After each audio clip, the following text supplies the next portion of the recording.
예, 안녕하세요. 작업 허가서 운영에 대해서 말씀을 드려보겠습니다. 작업 허가서는 산업재해를 막을 수 있는 최종적이고 유일한 방법이라고 생각이 듭니다. 그렇지만 중요작업 승인 요청서, 설비 개선 승인 요청서 등 기타 안전 서류는 운영이 잘 되고 있는데 작업 허가서는 현장 시정력이 떨어지는 이유가 무엇일까 한번 고민을 해보았습니다. 작업허가서 운영 규정 및 방향입니다. 안전작업 허가는 산안법 시행규칙 제50조 공정안전보고서 제출 심사 확인에 관한 규정 고시에 의해서 PSM 대상 설비만 시행토록 하고 있고요. PSM 대상 설비가 아닌 곳에서의 기타 작업은 사내 안전작업 허가 지침서에 의해서 시행을 하도록 이렇게 하고 있고, 그 과정에서 시행하는 작업안전 분석 또는 위험성 평가는 사업적 위험성 평가에 관한 지침 고시에 의해서 시행을 하도록 이렇게 하고 있습니다. 중점 관리 사항은 작업허가서는 정확해야 하기도 하지만 신속한 승인이 필요합니다. 그리고 허가서 발급 시 현장의 안전보건조치 확인을 철저히 시행을 해서 산업재해가 발생되지 않도록 이렇게 필요하고요. 작업 허가서에 전문 인력 도입이 필요하고 수시 위험성 평가의 내실화가 필요합니다. 저희가 정기 위험성 평가는 체계적으로 운영이 돼서 어느 정도 기반이 잡혀 있는데, 수시 위험성 평가는 법규 위반을 면피하려는 그런 성향의 페이퍼워크로 전락했다는 그런 느낌을 간혹 받기도 합니다. 작업허가서 운영 현황인데요. 발급 요청자 같은 경우는 종전에는 원청의 관리 감독자 또는 감독자가 신청을 했는데, 현재는 수급부서 하청의 작업자가 신청을 많이 하고 있습니다. 그리고 전담 인력은 속속 회사별로 도입이 되어 있고요. 중앙제어실에 근무하면서 이 허가서 분야를 중점 관리를 하고 있습니다. 안전조치 확인은 허가 승인 전에 완료가 되어야 산업재해 예방이 가능합니다. 그래서 종전에는 작업자가 안전조치 확인을 했다고 보면, 현재는 감독부서와 운전부서가 교차 점검을 해서 안전보건조치를 확인하고 있기도 합니다. 그리고 일부 회사는 QR코드를 도입해서 휴대폰으로 그 점검 항목의 세부 디테일한 사항을 볼 수 있도록 이렇게 운영이 되고 있습니다. 안전검토자는 안전부서에서 검토를 하고 있고요. 발급 승인자는 운전부서장 또는 발전 파트장이 승인을 하도록 이렇게 하고 있습니다. 그리고 작업 위험성 평가 시 시행하는 위험성 추정은 강도와 빈도를 추정하고 있는 것도 있고, 추정하지 않고 핵심적이고 중요한 곳만 대책을 수립하는 경향이 있기도 합니다. 허가서의 출력 시기는 종전에는 허가 승인 전에 출력을 해서 발전 파트장으로부터 아침에 승인, 그러니까 수기 서명을 받는 곳이 있었지만, 현재는 온라인으로 또는 모바일 결제로 허가 승인을 받고 그 직후에 출력을 해서 현장에 비치해서 운영이 되고 있습니다. 작업 현장 관리는 저희가 모든 작업을 집중 관리하기는 인력적으로 한계가 있기 때문에 고중저 위험을 구분해서 차별화해서 관리를 하고 있고요. 일부 발전사는 고위험 등급에 대한 홀드 포인트를 운영해서 홀드 포인트가 확인되지 않으면 그 다음 공정이 진행되지 않도록 이렇게 관리를 하고 있습니다. 작업 허가서 유효 기간은 PSM 대상 공정은 1일 8시간을 원칙으로 하고, 그 외 설비는 최대 5일 또는 작업 기간 동안 유효하게 운영이 되도록 이렇게 하고 있습니다. 현장 실행력 강화를 위한 예시를 잠깐 소개해드리면요. 위험도별 현장 관리 강화 방안으로 고위험은 현장 소장 입회, 중위험은 안전부서 필수 입회, 저위험은 안전 패트롤 또는 모니터링을 시행을 하고 있습니다. 그리고 전담 인력 교육 및 운영을 강화하고 있습니다. 그래서 제어실에 통상 근무하면서 전담자가 법적인 서류 또는 현장을 확인하도록 이렇게 운영을 하고 있습니다. 그리고 일부 발전사 같은 경우는 작업자 이상행동 감지 경보 안전 플랫폼을 구축했거나 구축 중에 있는 곳이 많습니다. 지능형 CCTV와 사고 데이터베이스를 활용해서 위험 지수를 디스플레이 함으로써 현장 관리 감독에 도움이 될 수 있도록 이렇게 운영이 되고 있습니다. 주요 문제점입니다. PTW 발행과 관련해서는 PSM 대상 설비는 일일 8시간으로 하고 PSM 외 설비는 규정은 없습니다. 모든 작업에 대한 허가서 발행으로 업무가 과다해지고 형식적으로 흐른다는 일부 지적이 있으므로 현장 실행력 향상을 위해서는 저위험 반출 작업 등 일부는 허가서 발행 대상에서 예외 규정을 탄력적으로 운영이 필요하겠습니다.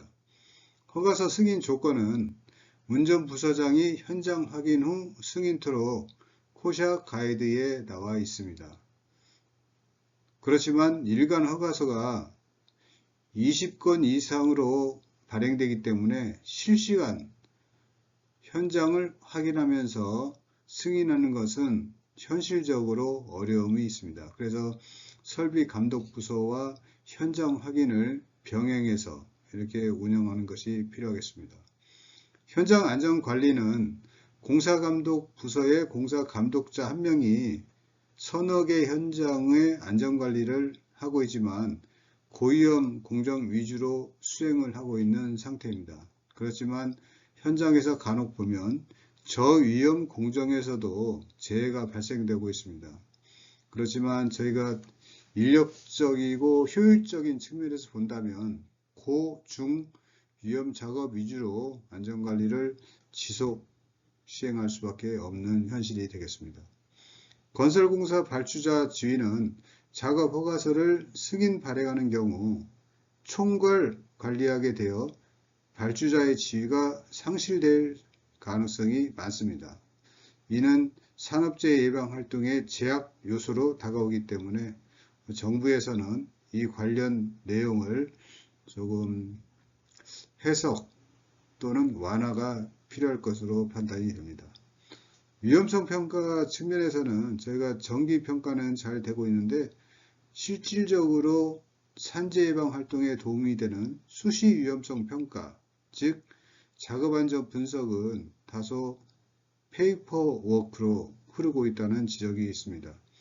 작업부서 단위로 평가팀을 구성해서 근로자와 합동으로 현장의 위해 위험 요인을 발굴 개선하도록 고시에 나와 있지만 현장에 상주하는 근무자 위주로 현장 파악 후 시행하는 경향이 있고 일부는 테이블에서 위험성 평가를 하기도 하는 경우가 있다고 예상할 수가 있습니다.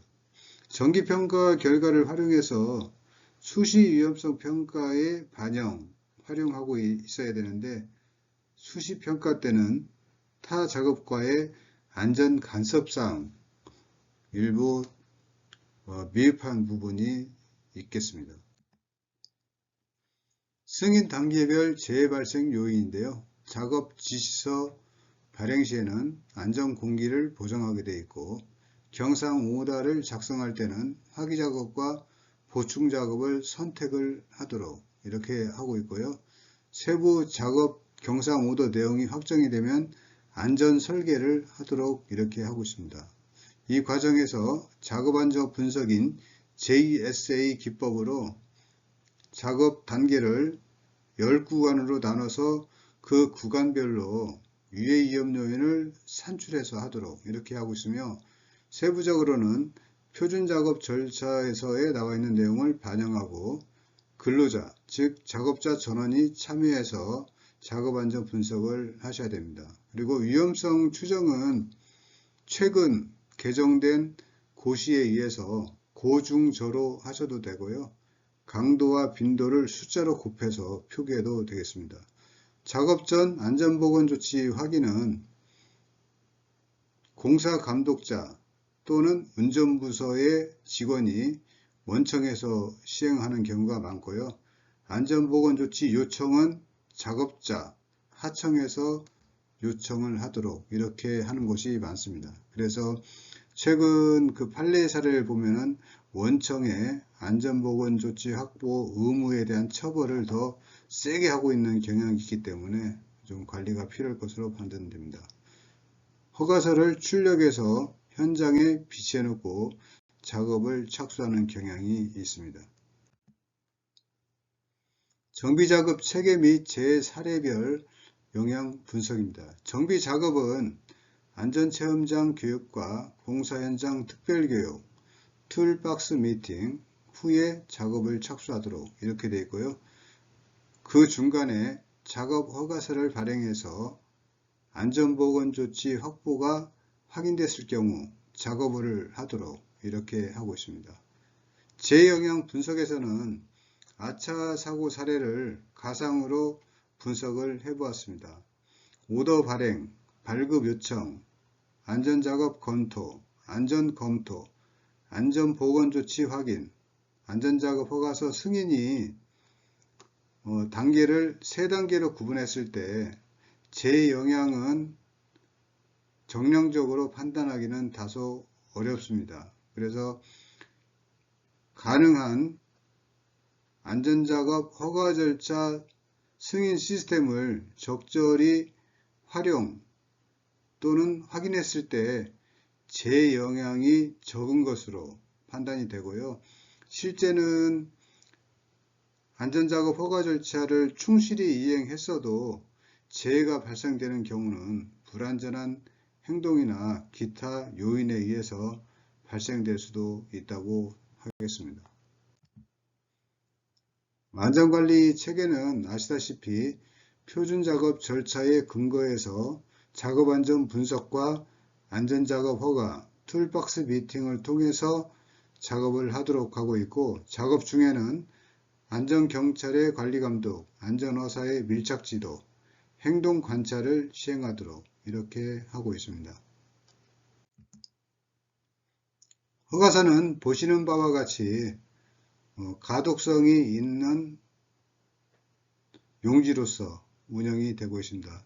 허가서는 발전 회사 또는 현장 특성별로 운영을 하시면 될 것으로 판단이 됩니다.